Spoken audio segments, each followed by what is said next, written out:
আল্লাহর দেওয়া ফরজ বিধানকে লঙ্ঘন করে আপনার সন্তান, আপনার স্ত্রী, আপনার পরিবারকে আপনি কখনো সম্পদশালী করে যেতে পারবেন না। আল্লাহর এই কথার প্রতি, আল্লাহর এই বিধানের প্রতি এতটুকু আস্থা আমাদের থাকতে হবে। কথা শেষ করি যে এই হারে যাকে যতটুকু দিতে বলা হয়েছে তাকে ততটুকু দিবা। শেষে এসে আয়াতের শেষে এসে আল্লাহ কি বলেছেন, খুবই গুরুত্বপূর্ণ এবং আমাদের জন্য তাৎপর্যপূর্ণ। আল্লাহ বলেছেন আবাউকুম ওয়া আবনাউকুম, আবাউকুম ওয়া আবনাউকুম লা তাদরুনা আইয়ুহুম আকরাবু লাকুম নাফআ। প্রত্যেকটা সম্পদ বন্টনের ক্ষেত্রে যে তসরুফ করা হয়, যে হেরফের করা হয়, যে বৈষম্য করা হয়, যে জুলুম করা হয়, এটা কেন করা হয়? বাপে মনে করে, মায়ে মনে করে অমুক সন্তানকে বেশি দিয়ে দিলে আমার লাভ হবে, অমুককে দিয়ে দিলে আমার ক্ষতি হবে। মেয়েদের বন্টন করার ক্ষেত্রে একটা মানসিকতা থাকে যে মেয়েদেরকে দিলে তো পরের বাড়িতে চলে যাবে, এটা তো মেয়ের জামাই পাবে, আরেক বাড়িতে চলে যাবে, তারা তো জমি বিক্রি করে নিয়ে যাবে। ছেলেকে দিলে তো আমারই থাকবে। শত শত দৃষ্টান্ত, শত শত নজির আপনার আশেপাশে আপনি দেখবেন। এইরকম চিন্তা করা মানুষটা শেষ পর্যন্ত ছেলের উপর নির্ভরশীল হয় না, মেয়ের উপর, জামার উপর নির্ভরশীল হতে হয়েছে। আছে না এরকম? যে বাপকে ছেলেরা দেখে নাই, ওই মেয়ে ঠিকই বাপ ছাড়া পাগল হয়ে গেছে, বুঝে নেই। ভাইরা আমার, স্বামীর সাথে ঝগড়া লাগলে মেয়েরা বাপ মার পক্ষ নেয়, আর ছেলেরা বউয়ের সাথে ঝগড়া লাগলে মা বাবার সাথে ঝগড়া করে। ঠিক না ঠিক? মেয়ে কিন্তু তার স্বামীর সাথে ফাইট করে কার হয়ে? বাপ মার হয়ে। আর ছেলে বাপ মার সাথে ফাইট করে কার হয়ে? বউয়ের হয়ে। এটা সব ক্ষেত্রে হয় তা বলছি, বেশিরভাগ ক্ষেত্রে হয়। তো আল্লাহ বলছেন আবাউকুম ওয়া আবনাউকুম লা তাদরুনা আইয়ুহুম আকরাবু লাকুম নাফআ। তোমরা তোমাদের সন্তান সন্ততিদের, আত্মীয় স্বজনদের কাউকে কম কাউকে বেশি হেরফের করে যে দিচ্ছ, কাউকে দিচ্ছ আর কাউকে দিচ্ছ না, বঞ্চিত করছো কেন? তুমি মনে করছো তাকে দিলে তোমারই থেকে যাবে, হতে পারে তাকে দিছে ওইটাই জলে যাবে, আর যেটাকে দিলে মনে করছো পরের বাড়ি চলে যাবে, ওইটাই হয়তো তোমার আপন হয়ে থাকবে। তুমি জানো না কে তোমার উপকারে আসবে। কত বাবা এরকম আছেন যে সম্পদ সব একটা ছেলের নামে লিখে দিয়েছেন, ওই ছেলে বেঈমানি করছে সবাই আগে, আর যে ছেলেটাকে কিচ্ছু দেন নাই শেষ পর্যন্ত বিপদের শেষ মুহূর্তে ওই ছেলেই সাথে ছিল। আছে না এরকম বহু নজির? এজন্য আল্লাহ বলেছেন তোমাদের ছেলে সন্তান, ছেলে মেয়ে, সন্তান সন্ততির মধ্যে কে কতটা তোমার উপকারী হবে, তোমার কাজে আসবে, তুমি কিন্তু জানো না। ভবিষ্যৎ সম্পর্কে তোমার কোনো জ্ঞান নাই। অতএব তুমি নিজস্ব ডিসিশন থেকে কাউকে দিবা না, হেরফের করবে না। এটাকে আল্লাহর বন্টন হিসেবে রাখবে, ফারিদাতাম মিনাল্লাহ। আল্লাহ বলেছেন এই বন্টন এটা আল্লাহর নির্ধারণ, মাইন্ডেড। এটা কে নির্ধারণ করে দিয়েছেন? ফারিদাতাম মিনাল্লাহ, এটা আল্লাহর নির্ধারণ। অতএব হেরফের করা যাবে না। ইন্নাল্লাহা কানা আলিমান হাকীমা, কি করো আর কি না করো আল্লাহ সবকিছু জানেন। কাকে কতটুকু দিতে হবে আল্লাহ মহাপ্রজ্ঞাবান। তার বিচার, তার বিশ্লেষণ, এটাকে তুমি তোমার ক্ষুদ্র বিবেক দিয়ে বোঝার চেষ্টা করবে না বা জাস্টিফাই করার চেষ্টা করবে না। এজন্য ভাই, বোনদের হক, মেয়েদের হক পাই পাই করে বুঝাই দেবেন তো ইনশাআল্লাহ। বাংলাদেশে জমি জমার দলিল, এগুলো নিয়ে যাদের ঘাটাঘাটি করার অভ্যাস আছে, কয়টা জমির দলিল মেয়েদের নামে পাইছেন আপনারা? একটা জরিপ সম্ভবত এরকম হয়েছে যে বাংলাদেশের টোটাল ল্যান্ডের মালিকানা এর 4 or 5% মাত্র মেয়েদের নাম। বাংলাদেশে মেয়েদের সংখ্যা অলমোস্ট ছেলেদের হাফ, প্লাস মাইনাস 50-50 প্রায়। তাহলে জমি জমার মালিকানা, অন্তত দলিল আপনি পরিমাণের বেশি পেতে পারেন, দলিল তো দুজনের দুইটা হবে, কিন্তু মাত্র 4 or 5% জমি মেয়েদের নামে, আর বাকি 95% ছেলেদের নামে। কত বড় জুলুম, কত বড় অবিচার এই দেশে প্রতিষ্ঠিত হয়ে আছে। আমরা নিজেকে ভালো মুসলমান মনে করি, হাজী সাহেব মনে করি, আলেম সাহেব মনে করি। আমি বিভিন্ন মাহফিলে গেলে হাত তোলাবার চেষ্টা করি। কোন সব সেই সুপুরুষ আছেন যারা হাত তুলে বলতে পারবেন যে আমার বাবা মা, আমার মায়ের মৃত্যুর পর আমার বোনদের হক পাই পাই করে বুঝাই দিছি? কয়জন আছে? এখানে হাত তুলতে বললেও খুব বেশি হাত উঠবে না, আমি জানি। এই যে একটা লজ্জাস্কর অধ্যায় আমাদের, এই অধ্যায়কে কবর রচনা করতে হবে, এই অধ্যায়ের অবসান ঘটাতে হবে। এর জন্য সংকল্প দরকার। ভয়কে জয় করতে হবে। সম্পদ দেওয়ার মালিক কে? সম্পদ রাখার মালিক কে? এই বাংলাদেশের বড় বড় জমিদারেরা ছিল, তাদের বংশধরেরা এখন ভিক্ষা করে, আসলে নেই। অতএব ছেলে মেয়ের জন্য সম্পদ রেখে যাবেন, তসরুফ করবেন, বৈষম্য করবেন, বোনকে দিবেন না, ভাই হিসাবে সব আটকে রাখবেন কেন? আপনার ছেলে মেয়ের জন্যই সেই 2 নম্বর এটা করবেন। এরা যেটা ধরে রাখবে তার গ্যারান্টিটা কি? এরা যে রাস্তায় ভিক্ষার জন্য মানুষের সামনে হাত পাতবে না, গ্যারান্টিটা কি? অতএব যার যার পাওনা আমি বুঝাই দিব। জীবনে আল্লাহ তাআলা অদৃশ্য এবং সারপ্রাইজ রিজিক আমাকে দিবেন, বরকত আমাকে দিবেন ইনশাআল্লাহ। আল্লাহ তাআলা বলেছেন, ইয়া আইয়ুহাল্লাযীনা আমানু লা তাকুলু আমওয়ালাকুম বাইনাকুম বিল বাতিল। হে ঈমানদাররা, তোমরা একে অন্যের হক মেরে খাইও না অন্যায়ভাবে। আমার বাবা মারা গেছে, যাই রেখে গেছে, এখানে আমার বোনের হক আছে, এটা আমি দিলাম না। গড়ি মশাই করে ধানাই বানাই করে বুঝটুজ দিয়ে আমি রেখে দিলাম, তাহলে তার সম্পদটা আমি অন্যায়ভাবে ভক্ষণ করলাম।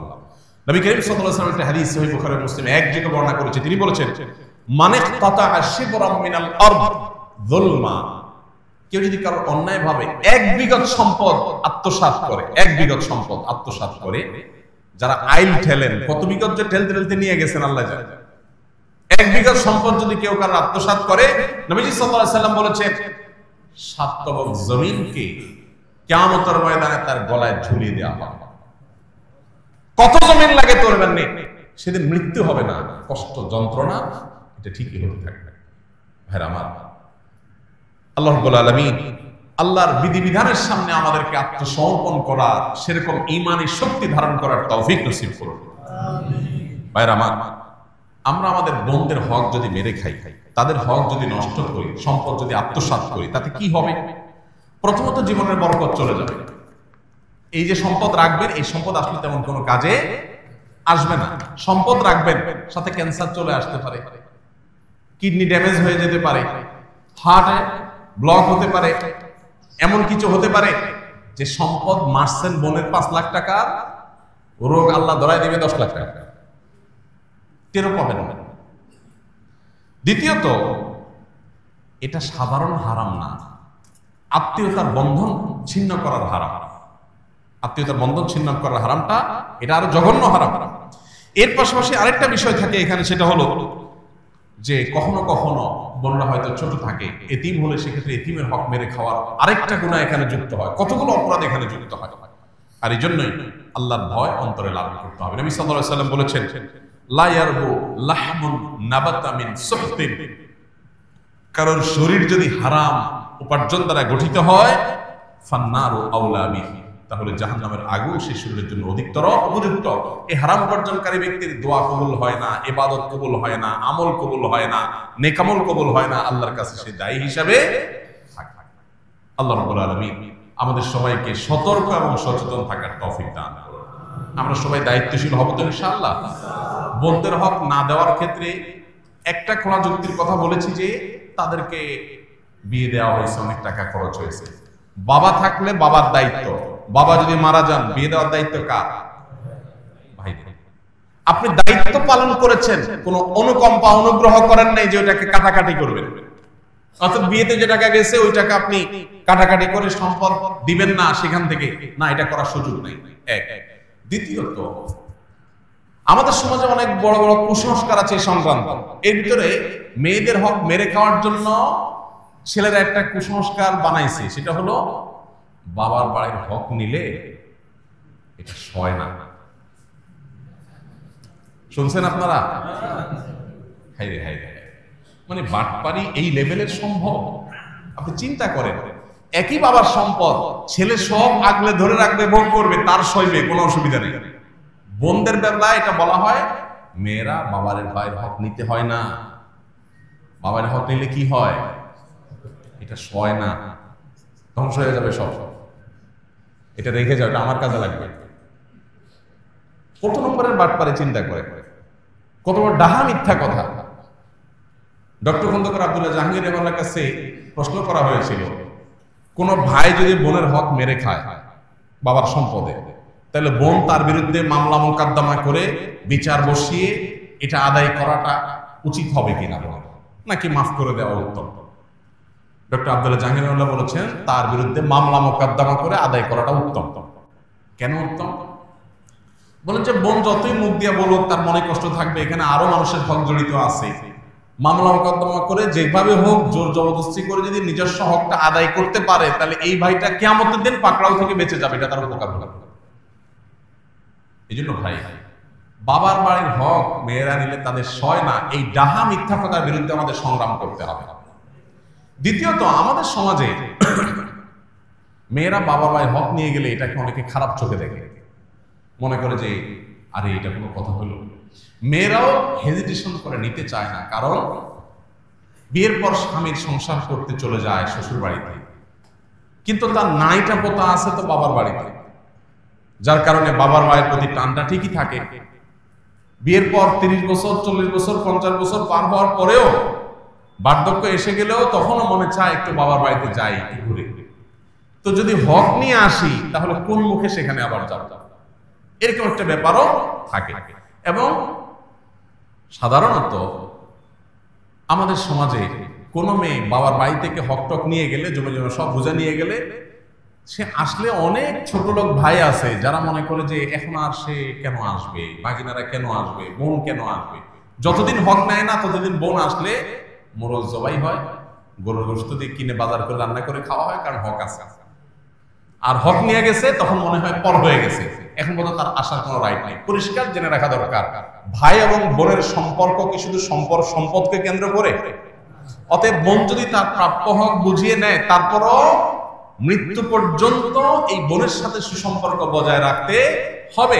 এবং বাবার বাড়িতে, ভাইয়ের বাড়িতে বেড়াইতে আসার অধিকার বোনের ঠিকই থাকবে, আবার ভাইয়েরও কর্তব্য থাকবে বোনের বাড়িতে গিয়ে বেড়ানো এবং তাকে দেখা, খোঁজ খবর নেওয়া। এটার সাথে সম্পদ দেওয়া নেওয়ার কোনো সম্পর্ক নাই। অতএব এই কুসংস্কারের উপর আমাদেরকে আঘাত করতে হবে যে কোনোভাবেই এই কুসংস্কার থাকা চলবে না।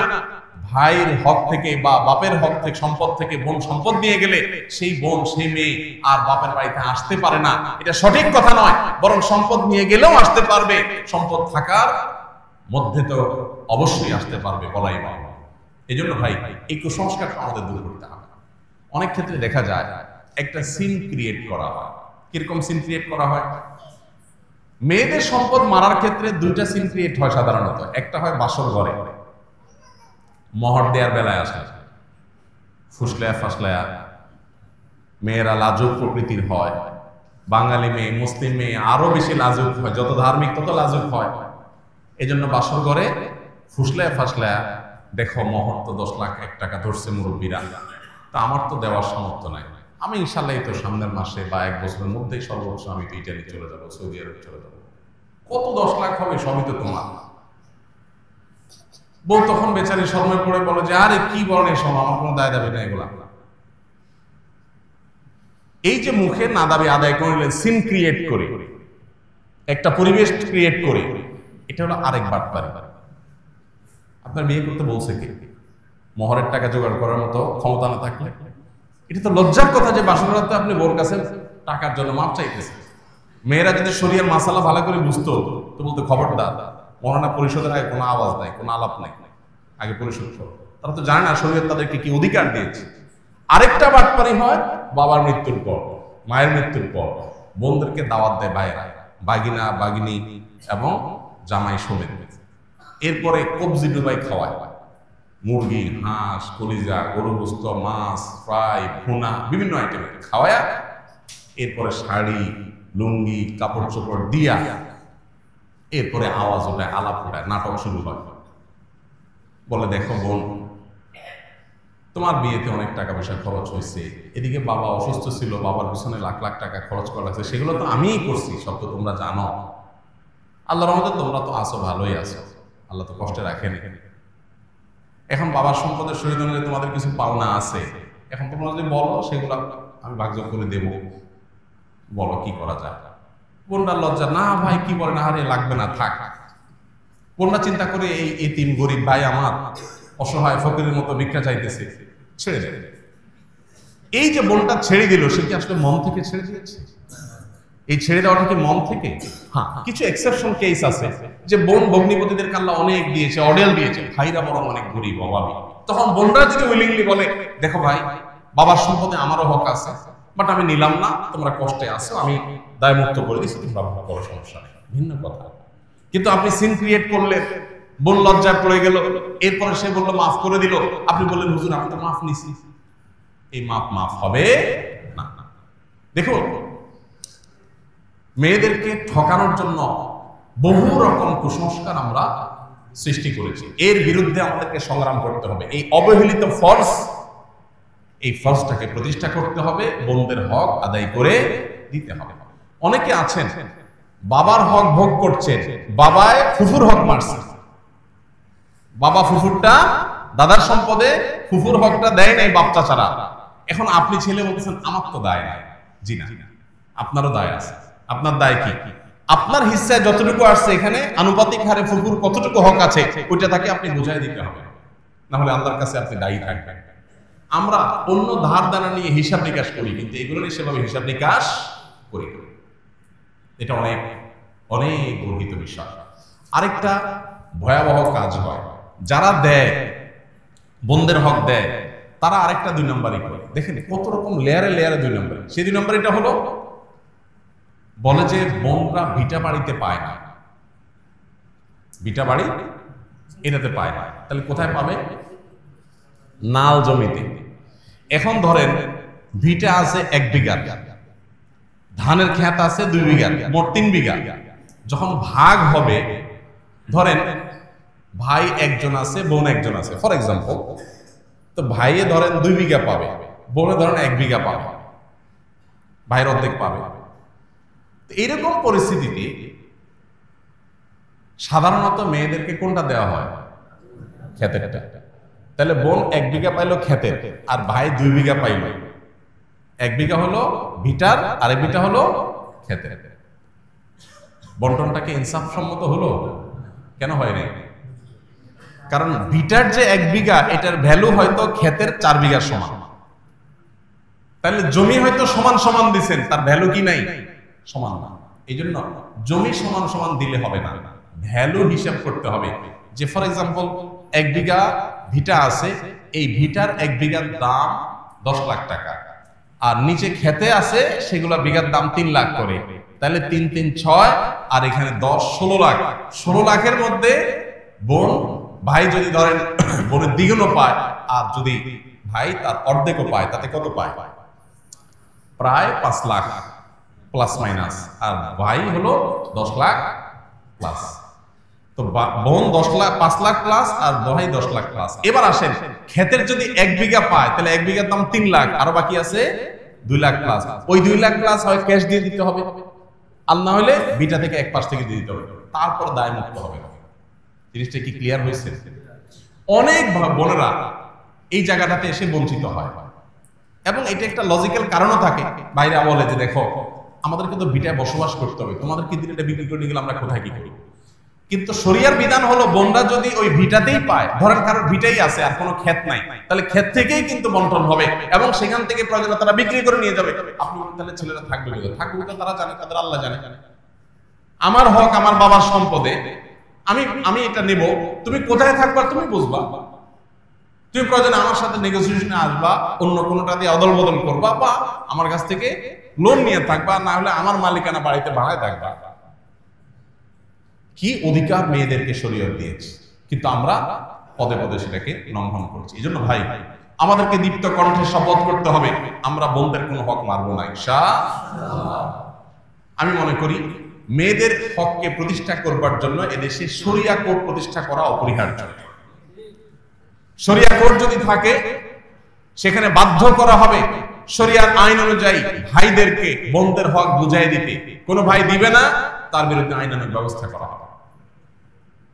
এবং সেটা যতদিন না হচ্ছে, বিশেষ করে মেয়েদের এই সম্পদে তাদের অধিকারকে আদায় করবার জন্য সরকার নতুন এবং ভিন্ন কোনো আইন করতে পারে, যে কোনো এলাকাতে কোনো ভাই নির্দিষ্ট সময়ের মধ্যে বোনকে হক যদি বোঝায় না দেয়, তাহলে যথাযথ নিয়ম অনুযায়ী বোন যাতে সেটা বুঝে নেওয়ার জন্য দাবি করতে পারে, মামলা করতে পারে এবং নির্দিষ্ট সময়ের মধ্যে সেটা যাতে নিষ্পত্তি করতে বাধ্য থাকে সংশ্লিষ্ট কর্তৃপক্ষ। এরকম আইন করা সময়ের সবচেয়ে প্রয়োজনীয় কাজগুলোর মধ্যে থেকে একটা। আল্লাহ রাব্বুল আলামিন এই অবহেলিত এবং আমাদের সমাজে নানাভাবে ভুলণ্ঠিত হওয়া এই ফরজকে পুনঃপ্রতিষ্ঠা করার তৌফিক আমাদেরকে দান করুন। আমরা আল্লাহর এই বিধানের প্রতি ঈমান এনে সেটাকে বাস্তবায়ন করব। আমি আবারও বলছি, আমরা অনেকে আছি চুরি করি না, ডাকাতি করি না, হয়তো অন্যের হক মেরে খাই না, চিটারি বাটপারি করি না, কিন্তু এই জায়গাটাতে শয়তান আমাদের চোখে ধুলি দেয়, আমাদেরকে নানা কুযুক্তি দেয়, সেগুলো দিয়ে আমরা এই সমস্ত বিষয়গুলোকে, ফরজ বিধানগুলোকে আমরা লঙ্ঘন করে চলি। এই জন্য ভাই, যারা এতদিন করেন নাই, হক মেরে দিয়েছে, এখনো তাদের সেটা প্রায়শ্চিত্ত করবার স্কোপ আছে, সুযোগ আছে, রিকভার করার স্কোপ আছে। কিভাবে? ওই যে কি পরিমাণ সম্পদ তার ছিল বাবার মৃত্যুর পর, যেটা আমি ভোগ করেছি, তার ভ্যালু কত ছিল হিসাব করে এখন হয় ক্যাশ দিয়ে দেন, যে ল্যান্ডের দাম সব প্রপার্টি মিলায় এত হয়েছে ভ্যালু, তার তোমার ভাগে এত পড়ছে, তুমি হয় ক্যাশ নিয়ে নাও, আর না হলে জিনিসপত্র নাও বা ল্যান্ড নাও, কিন্তু যেভাবে হোক মিনিমাইজ করতে হবে। এক্ষেত্রে বোনদের অবশ্য দায়িত্ব থাকে যে ঠিক আছে, অহেতুক ঝামেলা না করে প্রয়োজনে ক্যাশ নিয়েও যদি আমার প্রাপ্য অধিকার আমি নিতে পারি, তাহলে সেক্ষেত্রে অবশ্যই আমাকে মিনিমাইজে আসা উচিত। আল্লাহ তাআলা আমাদের সবাইকে এই ফরজ বিধানকে ঘরে ঘরে প্রতিষ্ঠা করার তৌফিক দান করুন। আমরা যে সামনের জুমায় কিছু ভাইদের হাত দেখতে পাই, যারা এই এক সপ্তাহের মধ্যে এই ব্যাপারে প্রয়োজনীয় উদ্যোগ নিয়ে বোন বা ফুফুদের হক বুঝাই দিয়েছেন, তাহলে আমাদের কাছে অনেক ভালো লাগবে। যদি এরকম কোন আল্লাহর বান্দা থাকেন যে ঠিক আছে, আমি এক সপ্তাহের ভিতরে ইনশাআল্লাহ আমার সাধ্যে যেটুকু আছে সেটুকু করে বোনদের প্রাপ্য হক আমি বুঝাই দিব, আল্লাহর কাছে তাদের দায় থাকবে না। হক বুঝাই দেওয়ার পর বোনদেরকে বলবো, দেখো বোন, বাবার সম্পদে তোমার হক বুঝাই দিয়েছি, এর মানে এই না তোমার সাথে আমার সম্পর্ক শেষ, এই ভিটাতে তোমার লেনা দেনা চুকায় গেছে, ব্যাপারটা এরকম না। ভাই বোনের রক্তের সম্পর্ক মরণ পর্যন্ত থাকবে। তোমার হক তোমাকে বুঝাই দিয়েছি, এটা একটা বিষয়, কিন্তু বোন হিসাবে তুমি আমার বাড়িতে আসবে, আমি তোমার বাড়িতে যাবো, সেটা আরেক বিষয়। এটা মরণ পর্যন্ত অটল অবিচল থাকবে এবং আমাদের মধ্যে অব্যাহত থাকবে। আল্লাহ তাআলা সেরকম উদার মনের হওয়ার তৌফিক দান করুন। আল্লাহর দেওয়া ফরজ বিধানকে লঙ্ঘন করে আপনার সন্তান, আপনার স্ত্রী, আপনার পরিবারকে আপনি কখনো সম্পদশালী করে যেতে পারবেন না। আল্লাহর এই কথার প্রতি, আল্লাহর এই বিধানের প্রতি এতটুকু আস্থা আমাদের থাকতে হবে। আল্লাহ আমাকে আপনাকে সবাই